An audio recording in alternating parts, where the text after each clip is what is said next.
the defense is ass. The best thing you can do to help your struggling defense is to keep them off the field. We saw how Derrick Henry hunched the Packers defense. That was much more than hunch. He came in the bedroom after a night of drinking, flipped on the light switch, ripped the cover off the Packers, and just went to town. No foreplay, just straight inserted. I mean, that was tough to watch. That was not safe for work. I enjoyed it.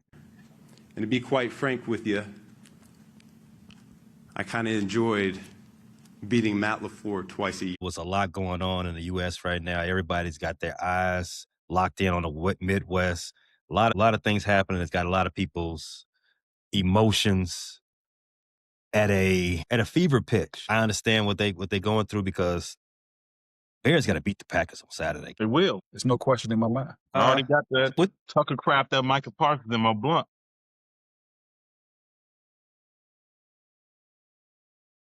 I like the energy you starting off with, Q, because I cannot wait to smoke Saturday that night, Green Bay pack. we smoking that Packer pack. Smoke good, too. What's Saturday night right there at the center of the sports universe and probably the only thing people in America are talking about right now? I got to ask this question. 90-some-odd% of Bears fans did not expect the Bears season to go the way that it did. You know, it's first season of Ben Johnson. We coming off of what we saw at Caleb last season. Most people were optimistic, but we're more so thinking on the lower end of the totem pole. Me and Q previewed the season after the schedule broke. We both thought this team was going to the playoffs. A lot of other people that I listened to, 670, ESPN 1000, and a whole bunch of other podcasters or whatnot, Brad Biggs, and so on and so forth. A lot of people was thinking more around 7 and maybe on the top end 9 wins. JJ3, I don't know exactly where you were with what you thought the Bears are going to be prior to the season started, but I'm assuming that it was more so in the lines of 8 wins around that space, right? I had them at 9 and 7. Okay, 9 and 8. 9 and 8, excuse me. Now that the Bears exceeded pretty much every Bears fans' expectation, 11 wins, won the division, 2 4-game winning streaks. Caleb Williams, first ever Bears quarterback with 3,900 passing yards in the season. Ben Johnson with a great argument for Coach of the Year. When we got the 9 wins, like, okay, this is all just icing on the cake. But now we're staring at a playoff game against those Packers. Is this season still a success, regardless of what happens on Saturday? Definitely a success because you're in year one of the Ben Johnson era, and you took a 5-12 team that finished in last place and had a 10-game losing streak, and you're now NFC North champions. You had a successful rookie class, 5 contributors from this rookie class on this team. You also have a couple of guys who didn't get the opportunity to play due to off-field situations or early injury who are coming back next year. You have potential to have 7 or 8 guys that have a strong impact. That is how perennial playoff teams are built when the majority of the draft class hits and is successful. There's no doubt in my mind, whatever happens Saturday night, that this is a successful season. But I say this with a slight asterisk that if you go out there and lose at home to Green Bay, it certainly ends on a disappointing note. Successful season, nonetheless, but if you lose to Green Bay, especially considering that Green Bay did not live up to expectations, when you make the trade for Micah Parsons, you send 2 first-round picks, you are in championship mode. You paid Jordan Love, as I talked about on my solo episode, you're paying him to be an elite quarterback. He's not giving you elite play. I don't think anybody can say Jordan Love is one of the top 3 to 4 quarterbacks in the league right now. Even with Mahomes having a down year and being injured, even with Lamar Jackson having injuries and having a down year, I still can't say Jordan Love performed at that level. And it's reflected in the Pro Bowl vote. He's not a Pro Bowler. You know, at the bare minimum, when you pay a guy to would essentially be the highest annual contract until the market resets, you got to have a little bit more. You got to have a little bit more durability. You got to have a little bit more productivity. So with that being said, yes, successful season, no doubt. You lose to the Packers, which won't happen but I guess we got to discuss that for the sake of the podcast. Then it ends in a little bit of disappointment. Yeah, Anthony? unequivocally. I agree with you. You already went through what our expectations were previously. I mean, I didn't have them winning double digits unless things really broke their way. Not only did they exceed that, they also went and won the division. And in your predictions, neither one of you really had them winning the division. But in addition to that, to me, what have the Bears never had in any of our lifetimes? A franchise quarterback. Mm. They haven't had that at all. At this point, do either of us doubt Caleb Williams' potential? Do we doubt his capability going forward as a franchise quarterback? Doubt? No. What I'm more worried about is, will he end his career early so he can run for president? Because he's going to sweep the votes in Chicago. That's how cold he is. He definitely got Chicago on lock. There's no question about that. But this season, to me, has always been about what is Caleb Williams' development going to be under Ben Johnson? And subsequently, what does Ben Johnson look like as head coach of the Chicago Bears? Is he going to be a head coach who commands the room? Is he going to be a head coach who oversees everything that's going on? Is he just going to be a head coach who only worries about the offense and his face is going to be buried in the play call sheet on every Sunday? Is he just going to be a guy who stands in the back of the locker room and cowers in fear in front of 53 men in the locker room? We've seen all of those things in our Eberflus. lifetimes as Bears Yes. fans. Damn, man, we got to drag Eberflus every week, don't we? I'm not just talking about him. Yeah, Oh, yeah. We Definitely we've saw seen that with Mark Trestman and Nagy. precise. So we've seen all of that. And right now, Ben Johnson seems to be the antithesis. He seems to be the complete opposite. He seems to be a leader of men. He seems to be an overseer of the entire football team. He seems to be one who is changing and building up the culture of the Chicago Bears, because we've been a bad franchise for a long ass time. He's turning all of these things around. In addition to, he actually runs his own offense. He's not just copying someone else's offensive system. He came here with his own set of plays. He came here with his own identity and direction of what he wants to do on the offensive side of the football and as a football team. These are things that can sustain you going forward. In addition to Caleb's success individually as the quarterback of this team, he fell just short of 4,000 yards, which has never happened in the history of this organization. The only franchise in the NFL to never have a quarterback throw for 4,000 yards are the Chicago Bears. Everybody else has done it except us. And we're the oldest franchise in the sport. That's embarrassing, first and foremost. Caleb is going to do that. He would have did it if a certain somebody would have caught the football last week, but neither here nor there. He's going to do that next year. He's going to do that the year after. I have full confidence at this point that Caleb Williams is the franchise quarterback of the Chicago Bears. That makes the season a success. I have confidence in Ben Johnson going forward as the head coach. That makes the season a success. Now, ultimately, you cannot go out there to Green Bay and lay an egg and look overwhelmed, look unprepared, look completely interested in winning a football game on Saturday. You got to be ready to play and ready to perform. Losing the game, it won't make your season a failure. You'll still have a successful season, but it will leave a bad taste in the mouths of your fans and your fan base. So finish strong. You guys are kind of straddling that question a little bit, because you said, yeah, it's still a success. However, you can't lose this game. I feel like it's like this. It would be more than what you said, Q. It would be more than disappointing if the Bears lose this game.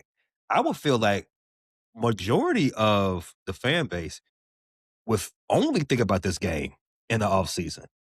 They were only based what that happened in this season based on what happened Saturday. What happens if they win Saturday and what happens next week doesn't matter too much. But if you lose to the Packers, whether it's in a lazy sort of way, or you fight all the way to the end and don't come up strong and don't come up with the win, it's a team that you should beat. You know what I'm saying? If you were playing San Francisco or the Rams or something like that, they got more experience and they probably should win, even if you're in their building. But playing the Packers, who ain't won a game in a month. Two, super unhealthy. And 3, we've seen every other team destroy them. And then they come out of nowhere and say, yeah, we still got y'all like that, treating us like they little brothers. Can't have that. Can't have. I think that would take all the steam out of all the great platitudes you can put on this season. Losing to that team, a team that this would be the 3rd time you've seen in the last 6 weeks. There's no way you should lose to them. I don't know how you can justify that in any way. No, you're right. There is no justification. So you wouldn't care about anything that's been accomplished this season if they lose to the Packers? You look at this season in the same way that last year was if they lose to the Packers? Not in the same sense, no. Don't straddle the fence. Because Don't straddle that fence. but to answering your question, would I look at this season the same way as I looked at the last season? No, because they're not the same. They're not the same way. But we talked about this, how wide open the playoff picture is, and ending your season against the easiest opponent out there that there is, against the opponent that you can least afford to lose to, that would put an immediate asterisk on everything that we've accomplished. It probably would even call into question if those accomplishments were actually earnest. There you have it. Fire Ben Johnson, trade Caleb Williams if we lose Saturday. Inexcusable. Get John Harbaugh in here. Need a Harbaugh. You know those meatheads, they love them Harbaugh, man. They love him. I don't want to be absolutist about that, to say it's all or nothing on this one game. Because the season is it's the 5th month of the season so far. You got to take everything as it is. But this game is super important. So let's go ahead and talk about it. The injury report going into this week is looking good for the Bears. Kind of looking good for them too. Let's start with the Packers. So they've got 10 guys on the injury report. The most notable name on that injury report is Malik Willis and Zach Tom. Officially, they have 6 guys that are listed as questionable for this game. Zach Tom and Malik Willis, Dontavion Wicks, Bullard, and Warren Brinson are all the guys that are listed as questionable. Aaron Banks, Adrian Cooper, Matthew Golden, and Lucas Van Ness, they're also in the injury report, but they're trending towards playing. The number one name on this list to me, Zach Tom. He's been a limited participant all week, but did not practice on Thursday. Scale of 1 to 5, Q. How important is his availability for this game? Scale of 1 to 5. Is he on the right or left side? Right. I think he's the right side. It really doesn't matter. I'm going to say a 4. It's pretty important. The Packers have a decent offensive line with decent depth, but there obviously is a drop-off from a starting quality tackle to a backup tackle, especially on the road. Soldier Field, the last time the Packers were here was electric. It was loud. The fans did their part. You put a backup tackle in there, and you're probably going to silent count. And that's how crazy Soldier Field was. Even though it's not a dome, you might have to go to silent count. It might be that loud at points Saturday night. So yeah, not having Tom there, if he plays or doesn't play, that's a 4. That's significant because even though the Bears pass rush is not where we wanted at, Austin Booker and Montez Sweat are legit edge rushers. They're not elite, they're legit. And if you put a backup tackle in front of them all night, bad things could happen to Jordan Love. Bad things already happened to Jordan Love. He probably has nightmares of that number 94, nightmares and daytime tremors. I mean, he's a sissy anyway, so he's always scared. But he's probably even more scared than he normally is about Austin Booker. So, yeah, I think when you have a backup tackle in there, your quarterback is less confident in the pocket, and your offense is less functional. So I'm going to go with a 4. The Bears have 12 names on their injury list. 3 guys have been already ruled out for the game. 2 guys are questionable right now. Your boy, JJ3, Braxton Jones, questionable for this game. You excited? He might be back. It's I your don't boy. care one bit about Braxton Jones. Is he coming back to say bye to the Soldier Field crowd, or Pretty much. what is he coming back to do? Coming back to his locker is packed up. I don't even know why he would dress this game. If I don't even think he'd be I don't think he would even be the backup because if Ozzie goes down, Benedict is going in. No, but see, you only really dress 3 tackles for the most part, right? You have your Yeah, 2 you're right, starters 'cause and your you have a swing, and then you have a backup for, the interior guys. I can't imagine he would even dress. I forgot he's even on the team, to be honest with you. A couple of weeks after he went to Me IR, too. I was like, all right, I put him out of my mind. Be That's how real with you. good Ozzie and the rest of them have been. We not talking about Braxton Jones. I like that. The other guy that's questionable for this game, Kyler Gordon. Scale of 1 to 5, JJ3. How necessary is Kyler Gordon in this game? very. I don't think we can expect to see Kyler out there for 50 snaps. I think they'll keep him in the 20 to 30 snap range. He's probably legit their only NFL quality slot.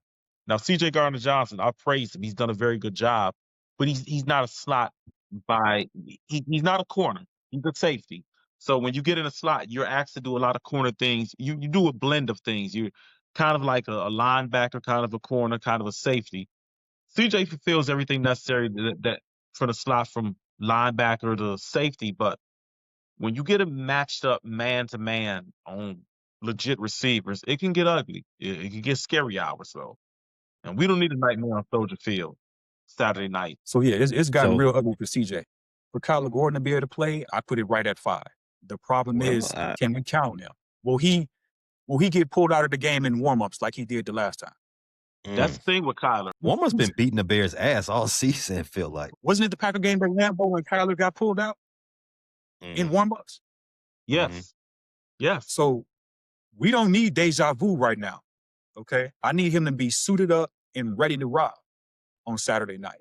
I need him warming up at noon. I need him to be warm and ready to rock. Well, I'm glad you said a 5, JJ3, because CJ Gardner-Johnson is out for this game with his They've already concussion. ruled him out with the concussion?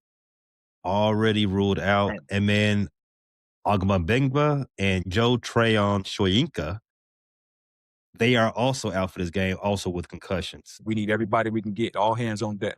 I knew CJ wasn't playing. The other 8 guys on the injury report, they all logged full participations on Thursday. That's Jade Walker, Ozzie Trapillo, Rome, Ndunze, DJ Moore, Nick McLeod, Jalen Jones, and Grady Jarrett. So all those guys are trending towards playing. Rome Ndunze, if he's able to get out there and play, does that elevate the offense in any way in your mind? As we've seen, Luther Burton has stepped up. DJ Moore has had his game. Colston Loveland has stepped up in a lot. What does Rome bring to this game if he's able to play? Definitely playing. I don't think that's a doubt. His effectiveness could be in question, but he's 100% playing. In terms of what he brings, we'd argue he brings a downfield threat, but quite frankly, I don't think that's the game plan that you need to focus on is Rome Odunze and throwing the football like that. I don't believe that's the proper game plan to employ in this game against Green Bay. I say focus more so on running it, play action, and setting things up off of that. And Rome could be somebody you target off of that action, but I'm not looking at him to be a focal point of the offense. Other guys have had a next man up mentality this entire season. Someone's gone down, the next person is taking those snaps, those opportunities, and gotten those catches. So I'm not necessarily focused on Rome's return. It's great to have him. It's great to have another weapon. You want all the weapons that you can get and all the reliable hands that you can get out there. Rome's hands aren't exactly reliable at times. So again, I'm not necessarily focused on him. We can get that production from DJ. We can get that production from Luther Burton. Colston Loveland, again, we've already talked about his effectiveness, his reliability for Caleb. He's become a safety blanket and a go-to target for Caleb. So it's great to have Rome back. It'll be nice to target him downfield. I want to see him get open, get some catches, get some yards after the catch. But he's not the one that I'm really locking in to set this game plan up if I'm Ben Johnson. So that's a layered question for me. You asked, does Rome elevate the offense? And you ask, is it good that he's coming back?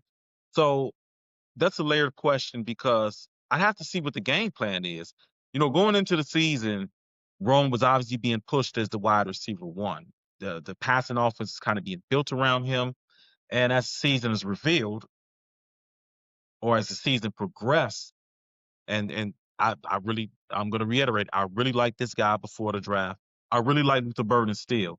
He is a shifty, twitchy athlete. After the catch, he's extremely dangerous. He's extremely dangerous with the ball in his hand. He shows things that Rome has not showed in his time in Chicago. Rome has not been a guy to make you miss after the catch. He doesn't put that type of pressure on the defenses. He was billed as a vertical threat coming out of Washington. We haven't really seen that unfold. We have not seen that level of pressure that he puts on opposing team secondaries. So while having Rome Odunze in the fold is always a good thing because he's a legit NFL receiver and he's a talented guy, it's layered because I don't want this game plan to shift from not focusing on getting the ball in Luther Burden and Colston Loveland's hands. I think they're much more dynamic athletes. They're more dynamic players. As you saw in the San Francisco game, they can be tough matchups for a defense. So yes, bring Rome back, put him on the field, but I like the focus to be on what we got going with Luther and Colston. Even DJ Moore is a auxiliary target. He's kind of falling down, but I like DJ Moore's potential and explosiveness over Rome. So yes, having talented receivers in your arsenal is good, but I want the offense to be scaled back from focusing on Rome. Not just because he's coming back from injury, but because I think there's other guys that are elevating above him. There's guys that are more dangerous. And Ja'Day Walker's done a good job. And Ja'Day Walker's a guy that's almost 6'4". So I kind of like what the Bears have had going without Rome. And going forward, they're going to have to figure out how to delegate these targets and how to incorporate everybody into this offense if everybody is to return next year. According to Courtney Cronin, my favorite beat reporter, Rome Odunze is off the injury report and will be available to play against Green Bay. No injury designation for DJ Moore, Ja'Day Walker, or Isaac Trapillo either. So all great news in the injury department for the Bears. Now, here's the Kyler Gordon part. Kyler is still on IR. At this point, we're recording this at late Thursday evening. It's still an opportunity for him to be activated from IR Friday and be able to go. Ben Johnson said that during practice today, he looked good.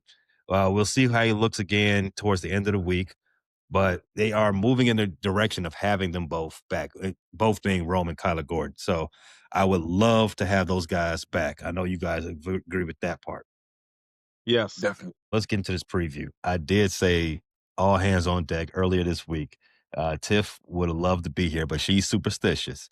She informed me that every time she's done a preview with us, the Bears have lost. So we don't need that. We don't need that mojo. I commend Tiff then. Sometimes you got to sacrifice yourself. She a team player. For the good of the team. She a team player, man. That's what it is. You know what? I see why she locked in with Jesus like that. Bro sacrificed himself. She sacrificed herself on for them grave, on Jesus them grave. Like she did what she. She's not gonna be happy when she listens to them. So this she. Not gonna be happy with you. No, she is not going to be happy my with you. business is stay out of it. That was JJ3 that said that. So just Yeah, in case you listen to the audio. You got it on record. We got it on record. We know who said what. Don't Said upload what? this one on YouTube so she can't see my face. She we gonna put this one on No JJ3. voices. She know voices. She's definitely going to hear it, and she's definitely going to blow me up about it. We went through the injury report for the Packers. They have a quarterback on there, Malik Willis, not Jordan Love. I want to ask this question, kick it off right. Scale of 1 to 5, what is our confidence level the Bears can slow down Jordan Love this time around? Because in the two previous, let's say 5 quarters he played the Bears this year, he's 25 of 30, 65% completion with 106 quarterback rating, 311 yards, 3 TDs, 1 interception. Scale of 1 to 5. Q, what do you got? I'm gonna give that a solid 4. Shout out to Angelo and them. Lost in the hoopla of the explosive comeback at Soldier Field is that before Jordan and lost in the Packers tears, let me say that, lost in Packer Nation tears about their little quarterback leaving and going to the blue tent and his vagina being too swollen to come back out, is that Jordan Love only led the Packers to 3 points. He only led them to 3 points in nearly 30 minutes of game. So I think the Bears, Dennis Allen made good adjustments to him last time. He did have a couple extended drives, but they didn't culminate in points. I think Dennis Allen made adjustments for him last time. I think Dennis Allen will make adjustments for him again this time. I'm not as worried about what happened against the Lions. I think if you read between the lines, it was a very vanilla game plan on both sides. They didn't game plan for the Lions. They didn't do anything extraordinary. They didn't want to put a lot of things on film. So I'm not worried about the last performance for the offense or defense against the Lions. I think the Bears defense comes out and they make a statement in that first half. I think they get after Jordan Love. I think we see the Jordan Love that can make errant throws. I think you see a pick in that first half. I think you see a pick and a sack. I think the Bears defense has a solid showing against Jordan Love and the Packers. I can't give them a 5 because the Bears defense has not earned that this season, but I'm going to say solid 4. I think we're going to see a hyped up Bears defense, but under control. Under control, the key word. And I think the adjustments will show, and we'll see more of what we saw in the game at Soldier Field. I don't think we'll have a repeat of what happened. And even in the game in Lambeau, I think the Packers only scored 7 points in the second half, right? Yeah. So Jordan Love did all of his damage in the first half. So I have faith that the Bears have kind of figured out Jordan Love, and we'll see what we saw in the second half of the game in Lambeau in the first half, what we saw in the game in Chicago. JJ3, your confidence level, the Bears have figured out Jordan. We'll figure out Jordan Love Saturday. Well, I'm a little less confident than Q is, so I'm gonna go at a 3. You a But for Toyota a lot of fan? this thing- You drive a Toyota or something like that? What? Explain this. Why are you less confident? Travis Toyota, that's funny. The Bears defense is not good. We suck on defense. There's that. Be real with it. We trash on defense, bro. So even though we took the ball away, intercepted Jordan Love in the first game in Green Bay, he still threw for what? 3 touchdowns that game, right? 3 touchdowns in that game. 3, yeah. And they were all deep. What I expect Dennis Allen to do is I expect him to continue with this bend, don't break defense. He can't afford to be aggressive because you don't have a good pass rush up front. So I expect him to try to keep everything in front of him and not get beat deep again, which is what we saw in Green Bay. They did a great job of that in Chicago. They made them work their way down the field slowly but surely, and then they held up in the red zone. I don't expect that to still work the same way. I expect Jordan Love is going to get his completions in, and he's going to get his touchdown passes in, and they're going to score. I don't expect Green Bay to be 0 for 5 in the red zone once again. We're going to see some points put on the board on Saturday. We're going to see Jordan Love make some solid to pretty damn good throws on Saturday, even with the inclement weather that we're expecting. I don't have a lot of faith in the Bears to get pressure on him, so he's going to have time to make throws. I don't have faith in some of these DBs that we have on our squad to be able to hold up in coverage. That's not a great recipe. So, yeah, I'm sitting at a 3 for. We've seen this team twice already, so we know who the Packers are. We know who the stars of that squad is. We understand what's in store. But I'm gonna hark on something you just said there, JJ3. Getting to Jordan Love, get him off his spot and pressure. They've been calling Caleb Williams Houdini for his ability to avoid sacks, but he actually took more sacks this season than Jordan Love did. Jordan Love was only sacked 21 times, even though the offensive line ain't really that good. They allow him to get pressure a lot. They don't allow the Bears to pressure him, but on the season, the pressure rate for the Packers was 24th in the league, but he was only sacked 21 times in 15 games. And we went through this the first game, Q. Against the blitz, Jordan Love is like damn near Ali out there. I don't even know if I should use that comparison, but if he see that blitz, he gonna light some shit up. And maybe it might help us that CJ Gardner-Johnson is not available to play the nickel, so he can't get picked on in this game. Because if we know one thing about Dennis Allen, he's gonna play some man coverage, and people are gonna have to just nut up. Shout out to Caleb Williams. Can he please just do the cover 3? You got 12 variations of it. Can we please do the cover 3, please, this time? I don't wanna see Christian Watson galloping 40 yards down the field. I just don't. Neither do I, but I suspect we're gonna see it at least once. If I was to ask you all, which facet of defense the Bears defense needs to dominate in to be successful this game? Is it on third down or is it in the red zone? Which one is a must for the Bears to win this game?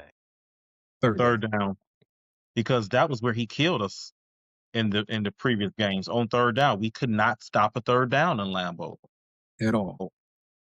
I'm gonna go with third down because in Lambeau, I don't believe the Packers didn't spend much time in the red zone. They had explosive plays to score. I think Christian Watson had 2 explosive plays to Exactly. score. So, and 2 of them were on third downs, I believe. We gotta stop them on third down. We can't give any more freebies on third down. Reiterate this point. On third down, they killed us before. And in the game at Soldier Field, they didn't really punt. We only stopped them in the red zone. And we were able to come back because we stopped them. But handle your work on third down. When the Bears defense earlier in this season was actually watchable, when it was actually performing at a somewhat consistent level, they were executing on third down. The problem we've seen in recent weeks, the Bears have not executed on third down and not gotten off the field in critical moments and situations. We saw that in Green Bay. We saw that at San Francisco. We saw that against Detroit. The only game they've executed on third down in recent memory was Cleveland. You got to execute on third down. You have to put them in third and long. You have to make it uncomfortable at times. And goodness sake, please stop doing that soft ass coverage on third down when you got them in third and long. Get up on the line of scrimmage, jam somebody. Make them work for it, please. Packers are the second best team in the NFL on third down. Jordan Love has a quarterback rating of 110 on 3rd and 7 or greater. I agree with you all. It's very crucial that the Bears break that comfort level that they have on third down. The last time these two teams played, the Bears were better than successful. They were perfect when the Packers drove the field and got into the red zone. 0 for 5, turned them away each time. You did say, JJ3, you're tired of the bend don't break thing from Dennis Allen. I don't know if that's an actual defensive philosophy. Maybe it was for Lovey in the Tampa too. If you deploy that type of defense, you are going to do a lot of bending but not breaking, especially when you get closer to the. Okay, fair. I was not a fan of that Tampa 2 defense. Hey, you know what? Relax. That Tampa 2 defense put us in the Super Bowl. Cool out. Two of the best defenses in modern history emerged from that Tampa 2 and the 2005 Bears and the 2006 Bears. Mm-hmm. That's facts. But back to this red zone. The Bears kept them from scoring a touchdown in the red zone in that game, and that aided them a lot in their comeback endeavor. You think that is something that they will be able to do again? No, I already said that they're gonna score some points against that. So I don't expect. But in the red zone specifically, though, I'm including the red zone as well. I'm not expecting them to shut them out in the red zone entirely. Not this game. They're going to convert in the red zone as well. So be prepared. The Bears are ranked 7th best on third down in the season. They did not have the best performance down the stretch. In the last 4 games of the season, 2 games against the Packers, 49ers and Liners, those teams converted 27 of 47 opportunities on third down. That's damn near 60%. Just me reiterating about Tu's point. If the Bears want to win this game, third down is where they have to make their money. Absolutely. It's critical. Critical to execute on third down. Defensively and offensively. You got to be able to get your money's worth on third down, man. Offensively, defensively on third down, you got to execute. So I don't know exactly what the game plan is going to be on third down on defense. Like you said, I mean, it really fell off a cliff these last 4 games. I'm not exactly sure why. I mean, we dealt with injuries all year. Tremaine Edmonds was out at times.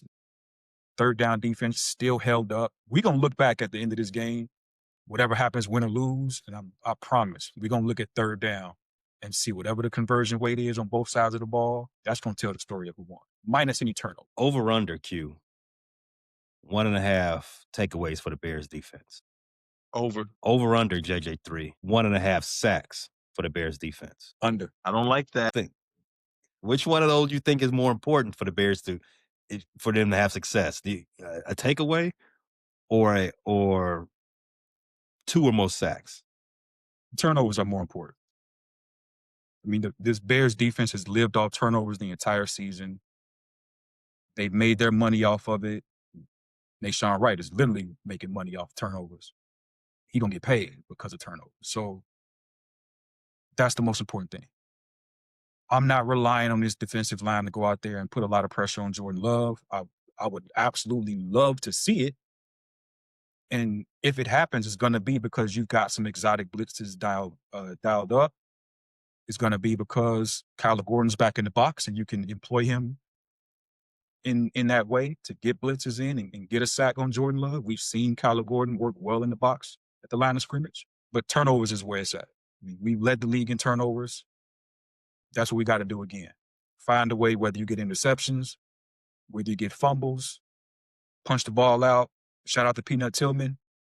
That's going to be the more important. Jordan Love threw 5 interceptions this season, 2-2 in those games in which he threw an interception.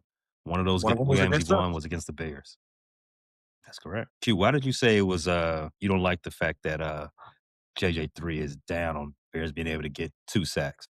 I think the Bears are going to need to get 2 or 3 sacks to set the tone on defense and to enforce that Jordan Love's not going to be able to sit in the pocket all day.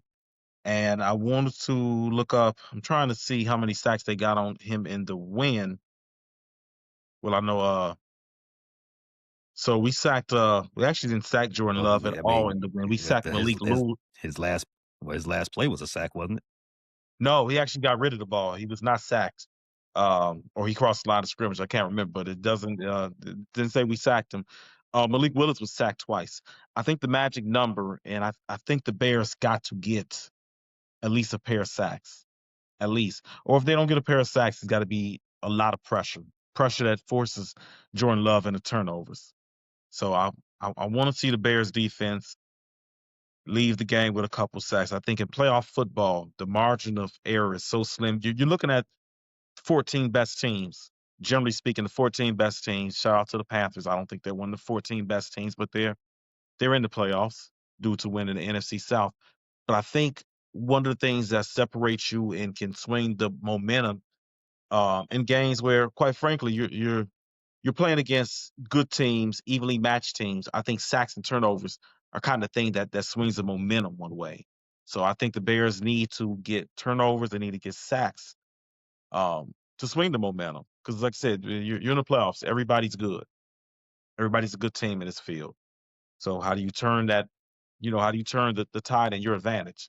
You get the quarterback on the ground. You take the ball away. So I want to see the Bears get over 1.5 sacks. Last thing on the defense before we flip fields. Tyrique Stevenson.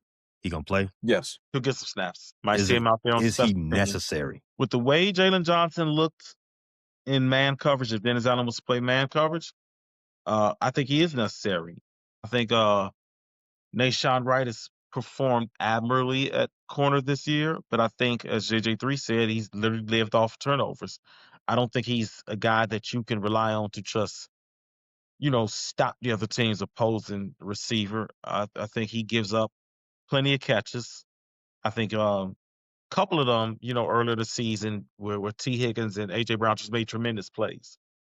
I think they were in the Vikings game. There was a tremendous play being made. So I think he's been better in coverage than the average fan would note or remember. But I think there is a place for Tyrique there.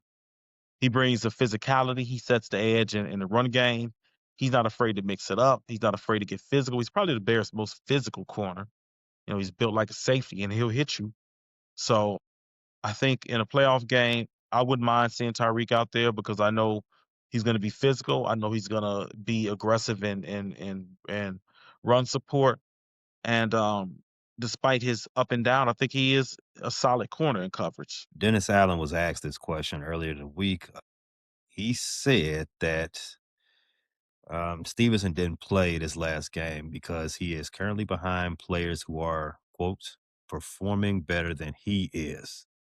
But he did also say that everybody's going to be needed, Tyreek included, for Saturday. I heard something from Brad Biggs earlier this week that this issue because when back with the previous coaching regime, the Eberflus coaching regime, Tyreek Stevenson had to be pulled a couple of times because he wasn't all the way. And again, I'm quoting Brad Biggs. He wasn't all the way locked in on the game plan. That could be the reason why he had a soft bench in this last week. But I agree. I mean, I agree with you, Q. I think he's a little bit too good, and the Bears are not at the most optimum health. But we'd just be benching players out of the healthy players. Yeah, but I did propose that possibly his lack of playing time might have been due to something off field or maturity related in the game review. Tyreek Stevenson obviously has some growing up to do. I mean, we don't know him personally, but we've seen him um, receive silly personal fouls during games. We all know what happened during the Hail Mary. You over there jawing with fans instead of being locked into the game.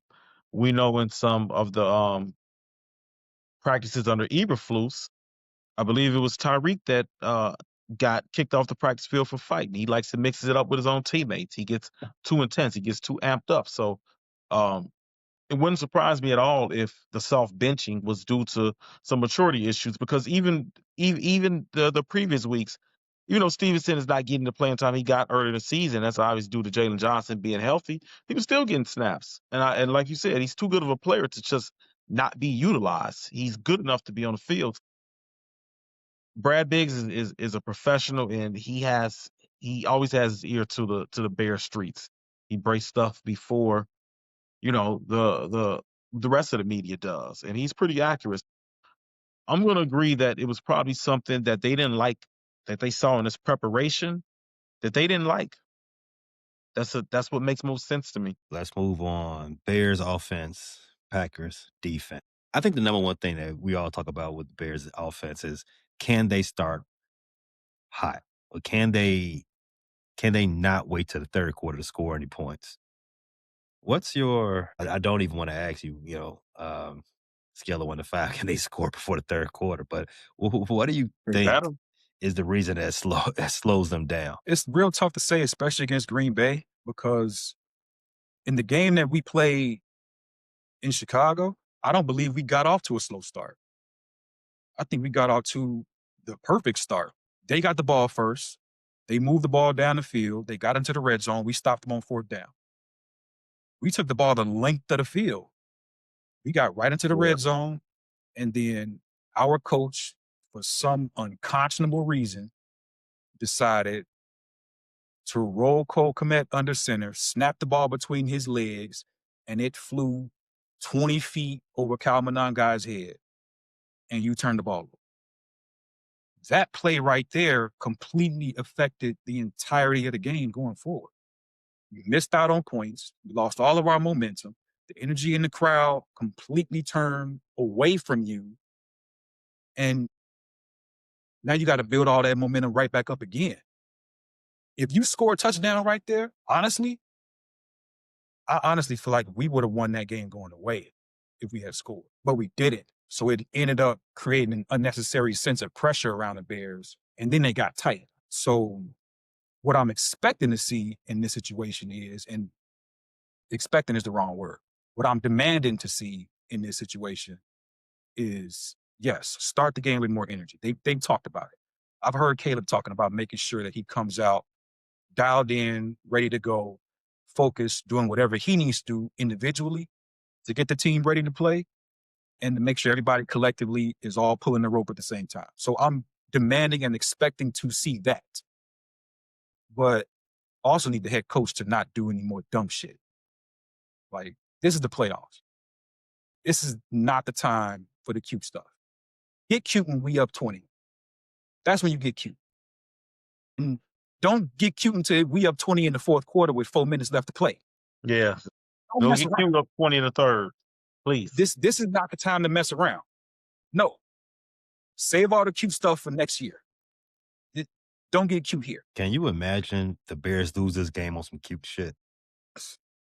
Yes, can imagine it. That would definitely You- put Yeah. a damper on the offseason. Ben, you the homie. You came in, you did your thing. Don't tweak. Please don't Please tweak. don't tweak. Straight up. I'm Don't sure tweak. he don't know what tweaking means, but don't You'll do it. find out. If he do something dumb on Saturday, he definitely gonna.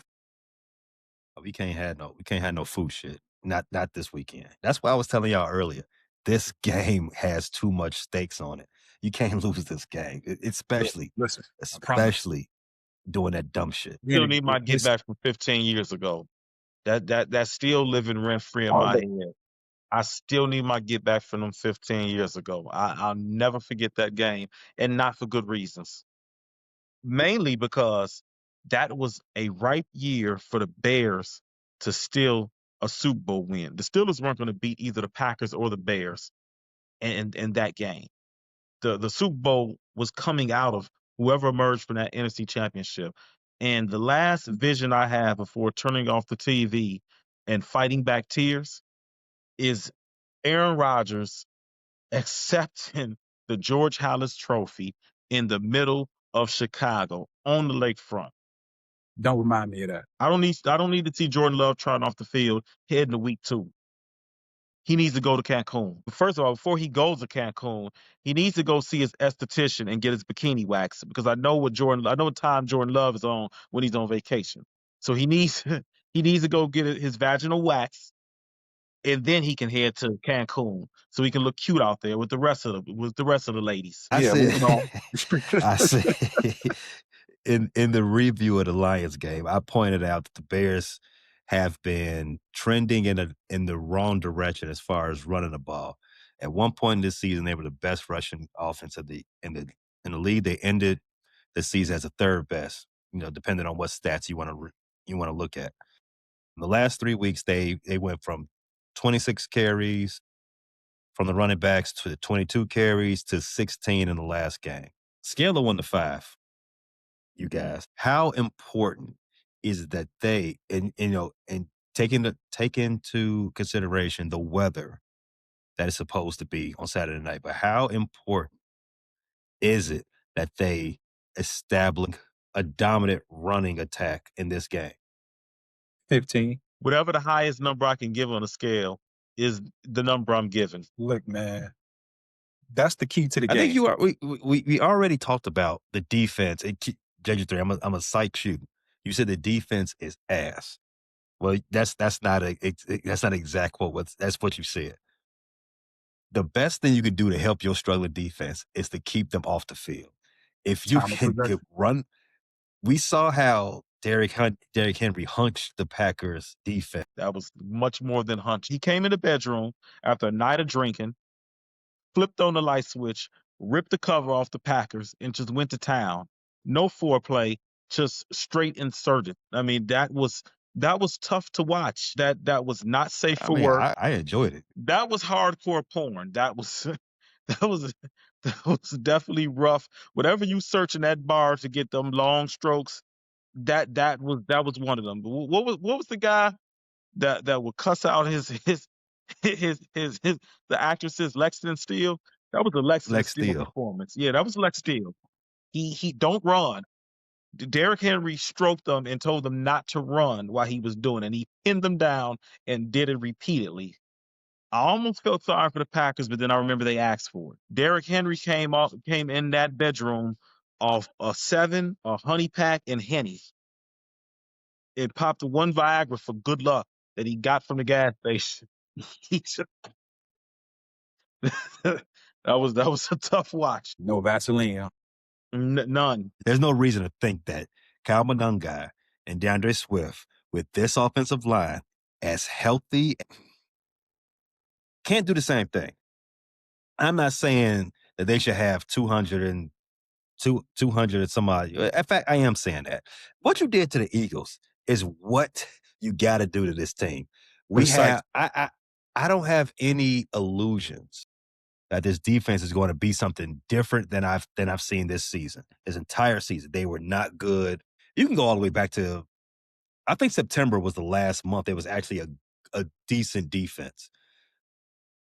There's no reason for me to believe in my most rational mind that they will be good come Saturday. We talked about Jordan Love, the type of defense that Dennis Allen likes to call up. Jordan Love feasts on that. We got to help Bro out. We got to help Jalen, Kyler, because Kyler's going to be in a pitch count. He didn't had soft tissue injury after soft tissue injury. We don't need them out there for how many plays did the defense play last week? 70? 73 snaps? Jalen Johnson was out there They for was on the field 73 all snaps. day. We can't have that again. And we talk. Oh, I didn't even bring this up. Over the last month, Packers twice, Lions and 49ers. They average 37 minutes of possession. We got to flip that script. We got to be the ones to be on the field 37 minutes. More than that. Can't have Jalen, Kyler, and all their soft tissue injuries on the field for 70 plus plays. Can't have Brisker and Byer, who should be in Orlando for as Pro Bowlers, but they've given up the most touchdowns in the league at their position. Can't have them out there for too much long, because the longer you're out there, the more vulnerable you are. We already know Montez Sweat, Booker, Dexter. Depending on them, the calls have. I'm not even gonna hold my breath. How about we do what we know we can do? Let's just run the ball. Run the ball. Yes, exactly. Then Run the I get ball, cute. keep Just running the ball. run the ball. That's the key, Run it man. right down their throats. Don't stop running the ball. Other than running the ball, Caleb Williams has been, as you called him, JJ3, a franchise quarterback. What is your expectations for him in his first career playoff game? What he's shown us all season is the ability to rise in the big moments. When it looks like the Bears are in trouble, when it looks like the chips are down, he can come through. When the lights get bright, he performs. That's where he gets the Iceman moniker. That's where he gets all these little nicknames from, Cardiac Caleb, all of that. All of that's dope. All of that's great. And I'm expecting more of that on Saturday. In his first playoff game, to step up on the field and be ready to deliver in whatever capacity that is. If he needs to go out there and perform in a shootout, then I'm expecting him to go out there and perform in a shootout. If he needs to go out there and play a ball control, hand the ball off, make some timely play action passes, and throw for $175, then I'm expecting him to do that too. But I'm expecting him to go out and perform at a high level and be efficient in the process. And don't leave no plays out there on the field. No interceptions, no fumbles, no turnovers from the quarterback position. That's what I'm expecting to see out of Caleb. Bears offense ranked 9th in the NFL, 25 points per game, 6th most yards per game in the whole league. The Bears committed the fewest turnovers in the NFL. Packers were 3rd fewest in the NFL. So I do think this game's going to come down to turnovers. The Bears offense also 7th best on 3rd down. Packers are a little bit better than that. And they're the 12th best in the red zone. Remember how the season started? We were going up and was ranting and raving about this team cannot convert in the red zone. Now they ended the season in the top half of that. So we've done some growing in that area. But back to Caleb Williams. Nearly got 4,000 yards. Only sacked 24 times. All of that immense improvement from his rookie season. But it's that completion percentage. We can't leave any other church's money on the floor. Yeah. That 58% completion percentage has got to be a stark improvement for this game. Correct. Can't have drops. I'm talking about Luther, Colston, DJ. Guys got to catch what hits them in the hands. Caleb's got to not sail passes. It's going to be very windy. They're talking about 25 miles per hour. Yeah. If not more. But he's got the arm talent. And in addition to the drops, we've seen DeAndre Swift and Kyle Monunga let a couple catchable passes. They dropped a couple passes. But I like to point out, in addition to the drops, I think Caleb has to throw a catchable ball at times too.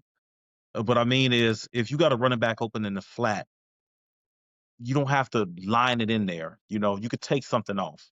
make it a catchable pass to a back. These guys aren't wide receivers. They don't have the hands of wide receivers. So I want him to use the discernment of when to add zip in it and when to take a little bit off. Because I feel like there's been a couple times where guys did drop balls, but I felt like Caleb didn't need to put that mustard on there. That was your opportunity to yell mustard, by the way, because I know you rocks with Kendrick and mustard like that. But no, he could take a little mustard off a couple of passes too. It's got to be team efforts to not have drops. It's got to be cohesive thing between Caleb and the wide receiver. So you know what I'm saying? He also needed to take off and run when it's time. Yeah, A lot of times he's been doing that. He's been doing that well this year. Taking advantage of his athleticism. You said even what? still, there's times when he gets hesitant in terms of just taking off and going. Sometimes he Yeah. just take off and just go and not wait. I understand he wants to make a play down the field, and I Yeah, appreciate I have him. seen that. I've seen that the last couple of weeks. I think Caleb could Yeah. be You got to go. sometimes. Yeah, because he really broke the Giants' back with some of those runs in the fourth quarter. I think there was another game where he was really, really elusive and really dangerous getting yards up the field. I can't remember what game it was. I think Caleb finished with almost 500 rushing yards, right? Yeah, he was Yeah. high for something. Yeah, probably close to 500. I did hear something interesting while I was getting ready for this preview. If you take out Caleb Williams' throwaways and some of the drops, his completion percentage is actually closer to 70%. So that Really? is something we can hang our hat on. I saw another stat, and I meant to upload it during my Shador rant. Caleb is amongst the league leaders in quarterbacks who've had drop passes. I didn't realize that. I think the Bears have had they're number 6, and I think they've had like 18 or 19 drops, or yeah, it was something like that. That's a significant amount of drops. We talked a lot about Colston Loveland in the last episode. He's been cooking this last month. Do you think that he's in line for another big game after his, again, career best game against the Lions, 10 catches, 91 yards? You think he's in line for another game in that fashion? I have no reason not to believe he can replicate what he's been doing since he's been getting significant snaps. He's a mismatch. He is a matchup nightmare for any team. He's too fast for most linebackers to cover. He's too long for most safeties to cover. He's a tough matchup. He can operate as a traditional tight end out of a 3-point stance, or you could split him out wide. So I see nothing but good things for Colston Loveland in this game and moving forward. I agree with that. I mean, Green Bay's defense is, I want to say, middle in the road or middle of the road in terms of defending the tight end position. So even more opportunity for him to eat and go out there and put up some real solid numbers. Let's go back to this third down conversation we was talking about, how crucial it is for the Bears defense to not allow Green Bay to get comfortable on third down. We talked about how the Bears were actually 7th in the league on third down themselves, but the last 3 games, they converted only 2 of 12 third downs. I think third downs, and in addition to actually running the ball like you mean it, those are the 2 things in this game that are going to dictate who wins. Ben Johnson, I know you listening. I know they be listening to Hallis Hall. We got to do both. Dennis Allen, Ben Johnson, we got to own third down. We have to own the rushing attack. It's going to be crazy windy out there. It's going to be 36 degrees at kickoff. Not exactly cold, but by the time second half rolls around, that 36 degrees might be 29 degrees. Thanks. And by the lake, if it's windy like that, 37 degrees, that is cold. So we got to play Bear football. So since Micah Parsons has left with a season-ending knee injury, they've actually plummeted. They haven't won a game without Micah Parsons. The defense is actually allowing 30 points per game without Micah Parsons, 9 points higher than when he was on the field. They are giving up almost 400 yards per game. That's more than 100 yards than what they were giving up beforehand. Micah still leads that team in almost every pressure stat, metric, or whatever, and he hasn't played in a month. But the most glaring thing that the Packers defense has pretty much quit doing is they've quit stopping the run. They gave up 300 yards to the Ravens. Don't let Jerry Jones hear this. But since Micah Parsons got hurt, they're giving up 70 more rushing yards per game, giving up around 171 every game since he's been gone. So I'm going to just hammer it home again. Over under 30.5 design rushes for the Bears offense on Saturday. Free design. Yes. Design. Yes. Just straight handoffs over. Yes. Yes. That's the game plan I'm looking for. The Bears averaged 144 rushing yards and 5 yards per carry in the 2 games prior. Well, the 2 games they've seen the Packers this season so far. So we cannot have the last 3 games in which the Bears had been trending down in their rushing attempts. Let's just throw that out the window. Let's go right back to what the Bears used to do is Bear football. I know they're talking about building a dome somewhere, but while we still play outside, emphasis on somewhere, but while they still play outside, let's remind everybody that this game is better when it's cold and the elements play a factor. I mean, this is where you get home field advantage, right? Not so you don't have to travel, but so that the ops had to play in the weather that you're comfortable in. True or false? True, but for this game, not only do Green Bay play in just as bad weather, they might play in worse. So I don't know if the weather is any advantage against the Packers. They're quite comfortable in the elements too. Yeah. They don't play in the wind that we play in, but they're going to get Yeah. cold. They're going to get snow. Yeah, they're not along with lake. It's not. They're in the middle of a farm. It's not an But advantage where is against them. Green Bay? Has anybody been to Green Bay? Why would anybody go to Green Bay? Why would I go there? Good point.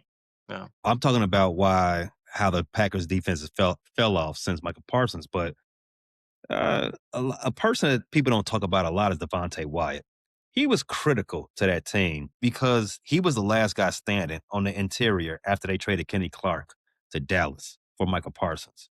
Without Michael Parsons and Devontae Wyatt, the Bears have no excuse not to run exactly what Derrick Henry did, which is be a stud horse out there on the field and let everybody come up and get a turn. Facts. Let's make our predictions. They have the Bears as a 1.5 point dog at the crib, total 44.5. JJ3, what's your prediction on this game? The meathead in me wants to just say it's going to be a complete blowout, 41-0 on the lakefront. But the cynical nature that I have, I got the Bears winning 21-14. I don't see a huge blowout. I don't necessarily see a ton of points. You, what you think? I'm going Bears. I also want to be a meathead and call it a blowout. I'll be more conservative. I got Bears 31-17. Too close for comfort, though. What's wrong with being a meathead? Not at all. If the total 44.5, if that was the total in the previous 2 games, it would have went under both times. So I'm a sucker for trends, especially if I'm gambling. I'm going to take the under, but I'm also taking the Bears win. I am siphoning all the energy from Billy Goat's Tavern, from Home of the Hoagie, from Harold's Chicken, 87th Street, Baba's, 71st Street, all honeysuckles back in the day, Mr. Ricky's, 50-yard line, Secrets. You want to be in the trenches, huh? Every we can't go downtown. We can't do no STK. We can't do no kitchen and cocktails. No, No? we can't. This is a grimy game. Like you said, we in the trenches. Maxwell, 75th Street. I'm getting all this energy from everywhere where you think trenches. That's exactly where we coming from. White Castle, 79th and Stony. Stony Mo, shout out to them. All that energy, I'm pulling from it, and I'm sending it right to Soldier Field. Come out west. Taste of Brie, Jerk Taco Man. The Maxwell's right there on 290. Right there, what's that, on Independence? Right there at the Circle. I'm taking all this energy. I'm getting my Goku on, putting all this into a spirit ball, and I'm sending it right to Soldier Field. And with that strength right there, That is how the Bears are going to manhandle the Packers Saturday night, 7 p.m. on Fox. Because why would you watch Amazon? The ain't right there on 32. All that energy is going right there to Soldier Field. All the energy from Mike Ditka, Mike Singletary, Willie Gault, Sweetness. Back when the Bears ran the rivalry, Brian Urlacher, Peanut Tillman, Jerry Azuma, back in the Lovey years, ran the rivalry.